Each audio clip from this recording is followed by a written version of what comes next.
네, 안녕하세요. 우리 삼성전자 하이닉스 주주 여러분들 반갑습니다. 김교수입니다. 지금 오전 5시 반쯤 영상을 촬영하고 있고 미국장이 거의 마감이 되고 일단은 지금 마이크론, AMD 마이너스 8%, 델 마이너스 5%거든요. 이것 때문에 오늘 주가가 완전 또 떨어지냐, 개파락 출발하냐? 그건 아닙니다. 물론 장중에 올라갔다가 살짝 떨어질 수는 있어요. 자, 제가 왜 이걸 드리냐면, 그때는 지금 하이퍼리퀴드 시장심리 지수를 보게 됐었을 땐, 삼성전자 22만원, 하이닉스 155만원. 똑같아요. 어제 종가 마감된 가격이랑.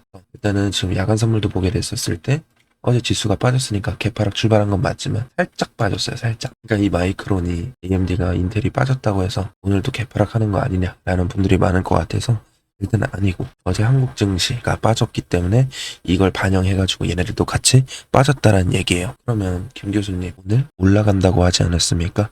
살짝 올라갔다가 떨어질 수 있기 때문에 제가 오늘 영상을 좀 촬영을 하고 있습니다. 왜? 외국인들의 방향이 살짝 좀 바뀌었거든요. 그래서 오늘 영상은 우리 주린이 여러분들도 어떻게 대응을 해야 될지 명확하게 설명을 드릴 테니까 저에게 힘이 되는 구독과 좋아요 한 번씩만 눌러주시면 너무나도 감사할 것 같습니다. 그리고 댓글에다가 김교수 화이팅 또는 삼성전자 하이닉스 화이팅 이렇게 응원의 댓글 남겨주시면 너무나도 감사할 것 같고요. 일단은 뭐가 바뀌었냐. 일단은 어제 장중에 14시 30분쯤에는 선물에서 외국인들이 마이너스 1.6조였어요. 근데 외국인들이 갑자기 1.1조, 그러니까 2.7조 정도가 롱 포지션에 일단 일부 들어왔다는 소리거든요. 지금 야간 선물을 보게 됐었을 때도 외국인들이 롱 포지션이 들어온 걸 확인해 볼 수가 있어요. 이거는 딱 보자마자 느낀 게 뭐냐면 장초에 오늘 오를 수 있다. 왜? 오늘 SK 하이닉스의 실적 기대감 때문에. 근데 제가 항상 뭐라고 말씀드렸죠?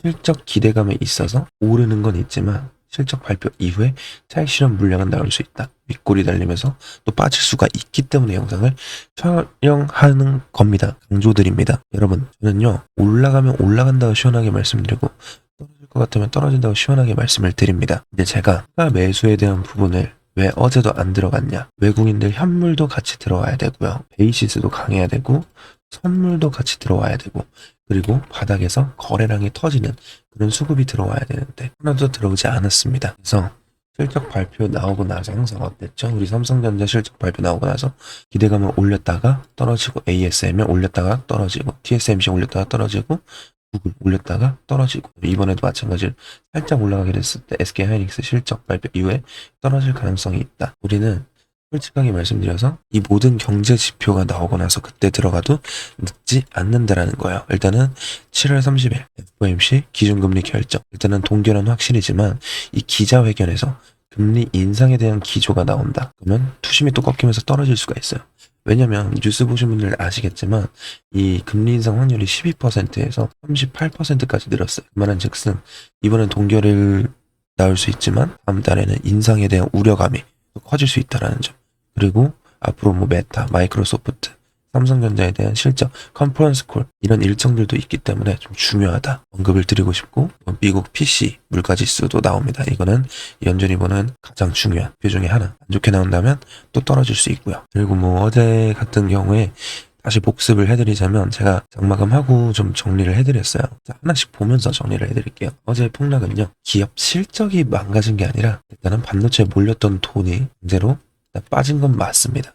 미국장도 같이 중국 반도체 뉴스 공포와 제가 아니라고 했죠. 이거는 AI 거품 논란이 더 크게 반영이 됐다.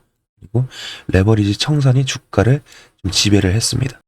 공포와 청산이 시장을 흔들었고요. 그 이유가 뭐냐면 중국 반도체 저는 신경은 안 쓰지만 EUV가 국산화되면 디램 증설하고 메모리 공급 증가하기 때문에 삼전 한익에 타격을 주기 때문에 떨어진다 했는데 솔직하게 제가 뭐라 말씀드렸죠? 떨어질 거였으면 어제 장중에 떨어져야 되는데 그저께 밤에 떨어졌어요. 10시에. 중국이랑 저희 시차가 1시간 차이 나는데 그때 상장했으면 그때부터 주가는 떨어져야 되는데 오히려 보합권에 있었다. 우리 주가는. 저는 이것보다는 그리고 이게 중국 DUV 초기 분량은 제한적입니다. 그리고 창신 메모리는 HBM 수율과 공정 기술이 부족하고요. 그래서 단기 위협은 HBM보다 범용 DRAM 쪽이고요.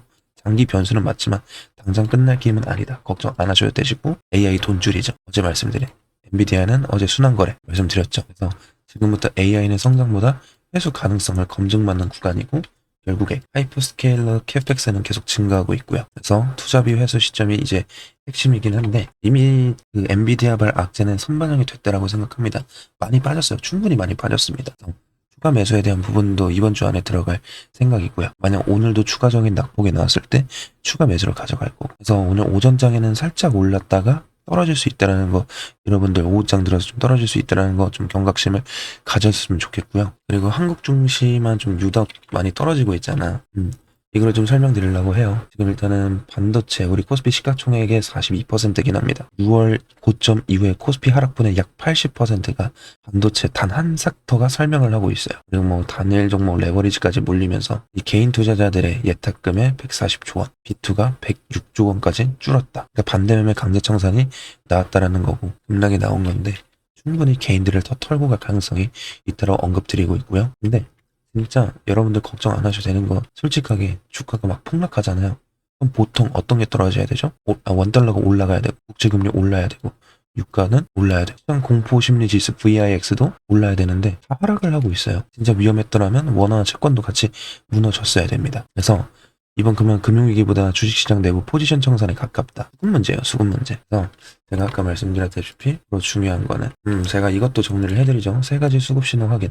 추가 매수에 대한 부분 이런 것도 다 정리를 해드리고 있어요. 여러분들 거래대금 외국인 프로그램 커버링 ETF 리밸런시 그 다음에 어떻게 대응을 해야 될지 이렇게 좀 정리를 해드리면서 얼마 원단위 몇 % 비중으로 어떤 것도 조심을 해야 되는지 정리를 해드리고 있으니까 난 좀 어렵다 하시는 분들은 010-5859-0165 삼성 SK라고 좀 남겨주시면 될 것 같아요. 오늘 기술적인 낙폭 구간 나왔을 땐 추가 매수 좀 들어갈긴 할 건데 조건은 외국인들 근데 그거를 저는 실시간으로 여러분들께 알려드리고 있으니까 놓치지 마시고 010-5859-0165에 삼성 SK라고만 두 글자만 남겨주시면 됩니다. 이해하셨죠?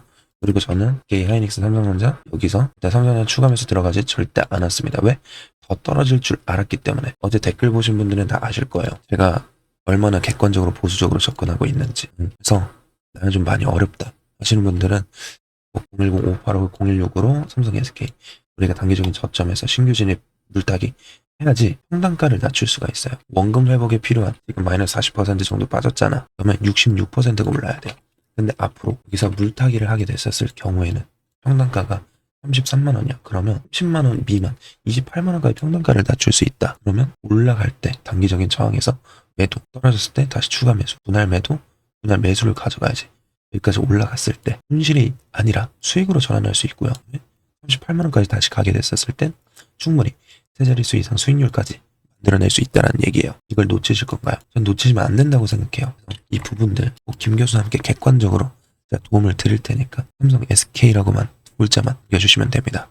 그리고 미국장 경제지표 그리고 제가 이렇게 PPT 파일 정리를 해드리고 있어요. 이런 거 해주는 사람이 있을까요? 없습니다. 물론 이 어떻게 하는지 유학과 앞으로 뭘 조심해야 되는지 그리고 왜 떨어지고 왜 올라가는지 명확하게 설명을 드리고 있으니까 이런 거 좀 놓치지 않았으면 좋겠습니다. 이해하셨죠? 풀매수는 아직 글쎄다. 진짜 어제 안 들어간 것도 반등보다 수급 확인이 먼저다. 그래서 제가 어제 뭐라 말씀드렸죠?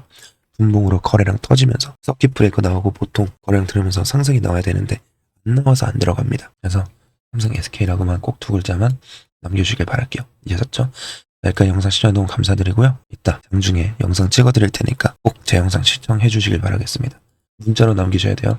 삼성 SK. 네, 제 영상 끝까지 시청해주신 우리 열정 가득한 주주분들을 위해서 제가 선물 하나 가지고 왔는데요. 자, 지금 이 종목이 뭐냐면 2026년 AI 반도체 히든 종목입니다. 주주분들.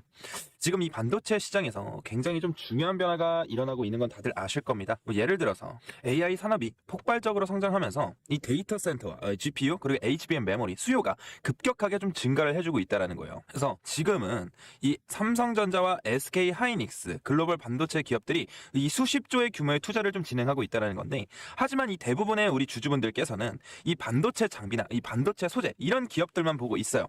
반도체 공장이 좀 늘어나면 반드시 같이 성장하는 산업이 있어요. 바로 뭐다? 이 클린룸 산업이라는 거예요. 그래서 오늘 말씀드릴 이 기업이 바로 코스닥에 있는 이 히든 종목입니다. 이 반도체 공장은 먼지 하나만 들어가도 뭐가 됩니까? 불량이 돼요. 불량. 그래서 이 반도체 공장은 완벽한 클린룸 환경을 유지해야 됩니다. 그래서 이 반도체 생산이 증가하면 이 클린룸 산업도 같이 성장할 수밖에 없다는 얘기죠. 그래서 이런 제품들은 반도체 공정뿐만이 아니라 디스플레이, 바이오, 정밀 제조 같은 산업에서 사용 가능합니다. 즉 이 기업은 이 첨단 산업의 숨은 공급망 기업이라고 볼 수 있다는 거죠. 이 기업의 매출은 약 1,300억 원 정도 규모입니다. 근데 여기서 중요한 포인트가 있어요. 이 1,300억 원이라는 매출이 있는데 이 기업의 시가총액은 얼마인지 아십니까? 주주분들? 473억대. 즉 연매출이 1,300억대인데 시총은 400억대라는 거예요. 이거는 시장에서 흔히 말하는 이 매출 대비 이 저평가 구조라고 볼 수도 있다라는 거예요. 그래서 이 재무 구조를 같이 한번 보게 됐었을 때 이 부채 비율이 약 40%로 유지가 되고 있다라는 거예요. 안정적인 편이에요. 이 코스닥 중소형 기업으로 기준으로 보면 안정적인 편이고 또 유동 비율도 같이 한번 보게 됐었을 때 160% 이상이라는 거죠. 즉 지금 단기적으로 지금 압박이 있는 구조는 아니라는 겁니다. 그리고 최근 이 순이익이 다시 어떻게 되고 있습니까? 흑자로 전환이 되고 있다는 모습입니다. 주식시장에서 이 적자 기업이 흑자로 돌아서는 구간에서 주가가 움직이는 경우가 많아요. 그래서 이런 구간을 실적 턴어라운드 구간이라고 부르기도 합니다. 그러면 우리가 이 차트를 같이 한번 보게 됐었을 때 과거 이 종목은 17,000원까지 좀 올라왔어요. 2020년도에. 하지만 이후 긴 하락 사이클이 이어졌던 걸 우리가 확인해 볼 수가 있다라는 거예요. 주주분들. 그래서 지금은 3,000원대에 있는 종목이고요. 즉 고점 대비 80% 이상 조정을 받은 자리입니다. 그래서 지금 다시 한번 슬금슬금 기어 오르고 있어요. 여기서 상승과 등락을 좀 반복해주면서 매집 구간에 들어갈 확률이 매우 높다라는 거예요. 주주분들. 이런 종목들은 시장에서 거의 잊혀진 경우가 많아요. 우리 개인 투자자분들 입장에서. 그래서 장기 매물대가 있으면서 지금 이 매물대 안에서 바닥을 다지는 구간으로 볼 수 있다라는 거예요. 이해하셨죠? 그래서 아까 보여드렸다시피 이 개인은 매도를 하고 외국인들이 매수를 해주고 있다라는 거 뭡니까? 이 패턴은 주식시장에서 이 저가 매집 구간이라고 우리가 확인해 볼 수가 있다라는 거예요. 저가. 자주 나타나는 모습이에요. 그렇기 때문에 이 히든 종목 같은 경우에는 투자 포인트는 4가지예요. 첫 번째, 이 반도체 클린룸 산업. 그리고 두 번째, 이 매출 대비 낮은 시가총액. 세 번째, 이 고점 대비 큰 조정을 받았고, 네 번째, 이 실적 턴어라운드 가능성. 다섯 번째, 외국인들이 재매집 신호가 확인된 종목이기 때문에 시장에서 거의 알려지지 않은 이 코스닥 숨은 기업 이 종목. 우리가 이 세력과 같이 바닥에서 재매집을 하게 됐었을 땐 바닥을 충분히 다지고 나서 우상향을 좀 그려볼 수 있다라는 거예요. 주주분들. 그렇기 때문에 이 남들보다 빠르게 들어가서 우리가 이 바닥을 다지는 이 세력들의 구간에서 우리가 미리 매집을 해놔야지 어떻게 할 수 있다? 주주 여러분들. 앞으로 우상향 파동을 기대해 볼 수 있는 종목에서 수익률을 어느 정도 좀 기대를 해볼 수 있겠죠. 그렇기 때문에 이 종목 받고 싶으신 우리 열정가득한 주주분들은 히든이라고 문자 2글자만 전송해 주시면 제가 빠르게 확인 후에 이 PPT 자료와 어디 구간이 바닥인지 그리고 다시 한번 어디서 매집을 같이 해야 되는지 그리고 우상향을 그렸을 때 단기적인 고점과 저점이 어디서 나올 수 있는지 이런 시그널들을 포착할 수 있는 대응 방법들을 여러분들께 공유를 해드릴 테니까 저와 함께 하셔서 수익을 조금이나마 챙겨볼 수 있는 종목이길 바라겠습니다. 이해하셨죠? 히든이라고 문자 2글자만 보내주시면 되시고요. 오늘 영상 끝까지 시청해주셔서 너무 감사드리고요. 다음 종목 분석 영상으로 좀 찾아뵙도록 하겠습니다. 감사합니다.